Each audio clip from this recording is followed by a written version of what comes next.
Ça y est, ce sont les vacances d'été, ce qui veut dire que pour beaucoup, on va moins s'entraîner ou ne plus s'entraîner pendant les vacances. Et ça, pour certains ou certaines, ça peut être ressenti comme de la culpabilité de se dire « Ah, je ne travaille pas, je n'avance pas ». Ou d'autres n'acceptent pas vraiment de ne pas s'entraîner, c'était mon cas plus jeune. Je vous comprends et ce qu'on va changer aujourd'hui dans cette vidéo, c'est accepter un peu plus de moins s'entraîner et aussi moins culpabiliser parfois de voir les autres s'entraîner ou de ne pas pouvoir aller à la salle d'entraînement.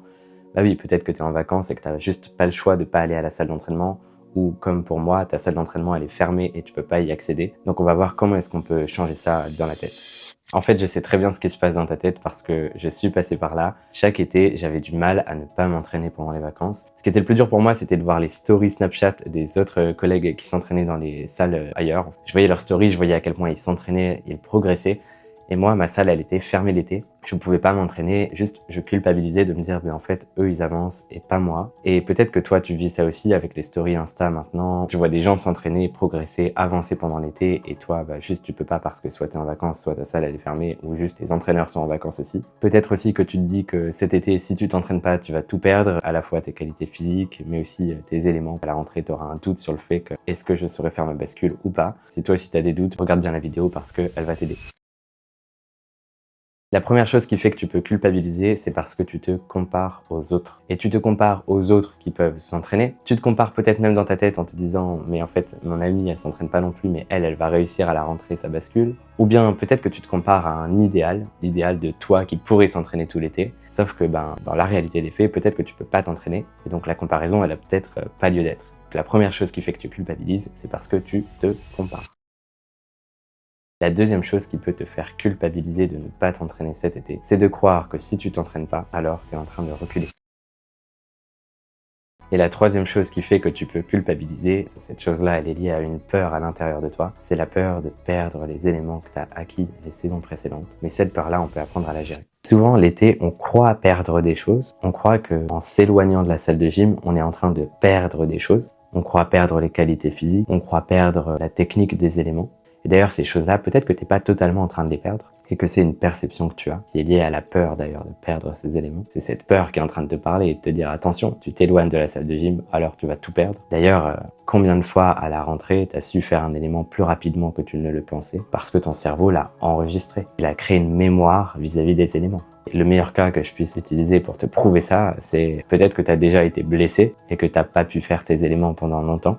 Et finalement, en revenant de blessure, on est capable de refaire les éléments sur lesquels on n'a pas pu s'entraîner pendant plusieurs semaines ou même plusieurs mois parfois. Et je t'assure, ton cerveau et ton corps, ils sont beaucoup plus fidèles que ce que ta peur te laisse croire. En plus de tout ça, tu ne fais pas que perdre des choses, mais en t'éloignant de la salle de gym, tu gagnes aussi des choses. Tu es gagnante à t'éloigner de la salle de gym pendant l'été. Et je vais t'expliquer comment. On a tous quelques batteries à l'intérieur de nous qui nous permettent de fonctionner. On a la batterie de notre corps, la batterie de la condition physique. On a la batterie émotionnelle de nos émotions. On a une batterie aussi sociale du fait d'être en groupe. On a plein de petites batteries comme ça qui nous permettent de fonctionner. Et moi, je pense que parfois, s'éloigner de la salle de gym, c'est aussi une manière d'aller recharger certaines batteries. Parce que en remplissant tes batteries, tu reviendras avec plus de force, plus d'envie, plus d'entrain. Et tu seras peut-être même plus prête à faire des choses difficiles à la rentrée que maintenant en fin de saison. Cette période-là, loin de la salle de gym, elle te permet aussi d'accéder à des choses dont tu n'as pas accès en pleine saison. Quand tu es en pleine saison et que tu as entraînement tous les jours et des compètes quasi tous les week-ends, c'est difficile parfois de voir ses amis, voir sa famille, faire des activités extérieures. Eh bien, peut-être que cette période où tu es forcé d'être loin de la salle de gym, c'est la période à aller chercher les connexions avec ta famille, avec les amis et aller vivre d'autres expériences que la gym. Et honnêtement, si je peux te partager mon histoire et qu'elle peut t'amener une leçon, j'ai envie de le faire là maintenant. Moi, plus jeune, quand j'étais ado, ma salle de gym, elle était fermée pendant plus d'un mois l'été. On n'y avait pas accès tout simplement. C'était comme ça, c'était les règles. On n'avait pas le droit d'accéder à la salle de gym pendant plus d'un mois. Et moi, j'étais extrêmement passionné et j'adorais ça. Et j'adore toujours la gym. Juste, je m'arrêtais pas. Je continuais à faire de la gym dans le jardin. Je continuais à faire de la gym dans mon trampoline. Tous les jours, je continuais à faire de la gym. Je ne m'arrêtais jamais. Je continuais aussi de voir des vidéos sur YouTube. À l'époque, c'était les stories Snapchat pour voir à quel point les gens progressaient ou pas.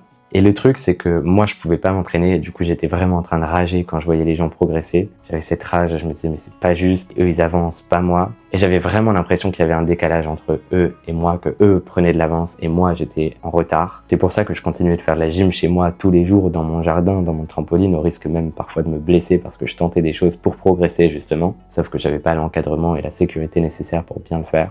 Le piège pour moi, ça a été de m'entraîner tous les jours parce que je voyais ces autres personnes sur internet s'entraîner et avancer. Et du coup, de m'entraîner vraiment dur chez moi, à ne pas m'écouter et à continuer de m'entraîner sans cesse. Et d'arriver au mois de novembre avec un véritable coup de mou parce que je n'avais pas eu cette pause qui m'avait permis de remplir mes batteries.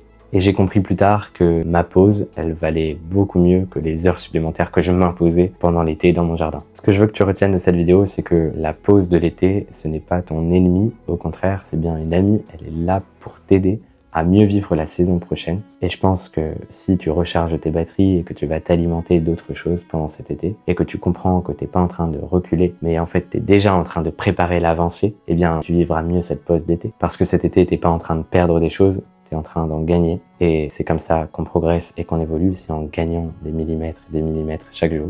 Et parfois, gagner 1 millimètre, c'est juste faire une pause de gym. Alors, profite bien de t'éloigner de cette salle de gym pendant l'été pour recharger tes batteries. Et il y a une batterie que tu peux aller recharger cet été, c'est la batterie mentale. Avec moi, on peut aller développer cette batterie-là pour la recharger complètement et te préparer pour la rentrée. Si c'est le cas, t'as juste à m'envoyer un message sur Insta ou sur mon site web et on verra ensemble comment est-ce qu'on peut recharger ta batterie. D'ici là, prends soin de toi et à bientôt.